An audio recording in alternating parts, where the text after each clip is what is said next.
Welcome back everyone to more NASCAR Heat 3 coverage here at Knee Pit Gaming. Today's setup video takes us to the short track at Bristol. We're going to be taking a look at the trucks, Xfinity cars, and the Monster Energy Cup cars. We're going to be looking at setups, talking about the setups and how to adjust those. We're going to be talking a little bit about lap times. So let's get started.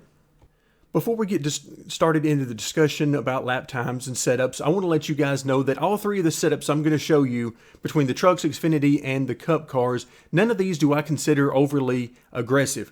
What I wanted to do is create a nice, stable setup that was fast enough to compete with the AI, but not so loose or on the edge of out of control that you really had to worry about spinning out very much, if ever. The second thing I wanted to do with these setups is make a setup that I could use to hook around the bottom, because if you've raced very many races in this series over the last couple of years with NASCAR Heat Evolution and NASCAR Heat 2, you'll know that the passing lane is on the bottom. The AI will really jam up the top, and it's going to be hard to make any ground up there. So if you're going to pass, you're going to have to get to the bottom. So I wanted to make a nice stable setup that could also run the bottom. And I think I've accomplished those two goals. I think the setup is stable. It's very stable for me. In fact, it's a little bit tight for me, which is exactly what I was going for. And then it also will run the bottom just fine. I show that quite a bit in the gameplay footage that I uploaded a little bit earlier. So take a look at that if you want to get a little bit better idea. So you want to hang to the bottom of the track and toward the middle of the track, as they will generally give you plenty of room in those two areas. We'll start out with the shock settings and the 3-5 setup between bump and rebound. There are many different shock settings that you can use, but as I've mentioned before, that is well beyond the scope of these videos, so I just try to keep it simple. And I have found that the 3-5 setting works really well for me, so I generally, because of time limitations, don't spend a whole lot of time working with the shocks for that very reason. But of course, I definitely encourage you guys to test these things out and see what settings work best for you, not just on the shocks, but really on everything. What I'm trying to give you here is just a baseline to get you started and hopefully point you in the right direction, let you take it from there. Moving on to the weight settings, of course, we want maximum left side weight.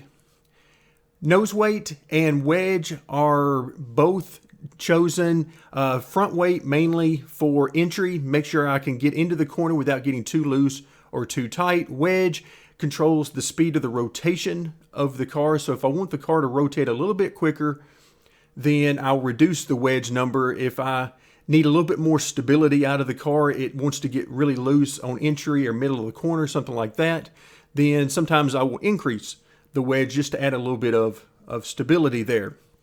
One of the ways that you can find more speed, particularly at a short track like Bristol, is to get the car to rotate quicker on entry and through the center. So try reducing that wedge some if you want to try to get some more speed out of the car, because there's certainly more speed to be had at this track. The spring settings, maximum 1,200 pounds on both of the front springs. I like a very stiff platform at Bristol just because of the high bankings and high speed. I really like that stiffer spring setup, particularly in the front of the car. And then in the rear of the car, I use 100 pounds of rear spring split. I've had good results with using only 50 pounds of rear spring split as well. It just depends on what the other values are in your particular setup. But I decided to go around about 100 pounds of split in the rear springs. And the way I decided what the value of those rear springs were going to be once I knew the split is based on how the car drives. If the rear end of the car is driving the car too much, in other words, the car wants to get loose and you can tell that the rear tires are doing too much work, then I will simply back off of both of the rear springs. So for example, if the car is, I feel like, way too tight and I need the rear of the car to do more work and to be more involved, then I would simply say, test out increasing both rear springs by 50 pounds and going up to something like 400 pounds in the left rear, 500 pounds in the right rear. And of course, the opposite is also true. If you feel like the rear of the car is doing too much work, one of the possibilities, one of many, is to reduce both of the rear springs. Moving on to the tire settings, 26, 27 pounds, somewhere in that range on the left sides And on the right sides, I'm using the maximum 50 pounds, which I've done quite a bit. That's by no means something you have to do. I just find that I'm a little bit quicker and I enjoy the feel of that. But anywhere from 31, 32, 33 pounds, somewhere like that, if you want a more traditional tire pressure on the right sides. Miscellaneous settings, maximum camber on the left front, and -7 degrees on the right front. You can run maximum camber on the right front as well. I feel like on certain tracks that doesn't work as well for me. It gives me a little bit of a weird feeling, particularly on corner exit. So I backed off just a little bit on the camber, but as always, test those values out and see what works best for you. The front sway bar is at 1.15, which is pretty standard for me. Track bar is at 10 inches on both sides. I prefer to run a flat track bar if at all possible, particularly in the setups that I post, because it keeps the car more stable and helps the rotation or hurts the rotation depending on how you adjust it. If you need the car to rotate quicker, just like we talked about with the wedge, you can also use the track bar for that. That will, increasing the track bar on both sides will help the car to rotate more overall. And of course, the opposite is also true. If you reduce the track bar on both sides, that will slow down the rotation and make the car a bit tighter. Brake bias anywhere from 73 to 75 is generally pretty good for me. I don't use the brakes very much. A quick stab on entry for maybe the Cup cars or the Xfinity cars, but for the trucks, I can basically float it in there pretty good, and they have plenty of grip to really not need it. But again, if you want to drive it deeper into the corner, you'll need more brakes in order to slow the car down and get it rotated, so you might want to play around with that. Grill tape I really didn't mess with. It does nothing in this game, unfortunately, to help the drag or the downforce on the car, so I basically ignore it most of the time. Wheel lock is at 10 degrees. If you want the wheels to turn quicker for you, the steering to react quicker, then increase that number up to 12, 15, and so on. And if you want it a little bit slower to react, then you would lower that down to 9, 8, and so on. Finally, the gears. As always, I try to leave plenty of room for adjustability on the gears. Rear end ratio is at 5.14, but there's certainly room to adjust that either up or down depending on your particular needs. Now, the lap times in the trucks are quicker laps for me in this setup are somewhere around a 17.4, maybe a 17.3, somewhere in that range. I generally don't push the car that hard in the race, but you can get into the 17.3s or 17.4s without too much trouble. All right, that'll do it for the trucks. Let's move on to Xfinity. All right, here in the Xfinity cars, let's talk real quickly about the lap times. You should be able to get somewhere around 17 flat, 17 O's, maybe 17 1s or 2s, somewhere in that range. Should be plenty fast enough to take care of the AI without too much issue. Again, there's more speed to be had at this track, so there's plenty of adjustability and room for that.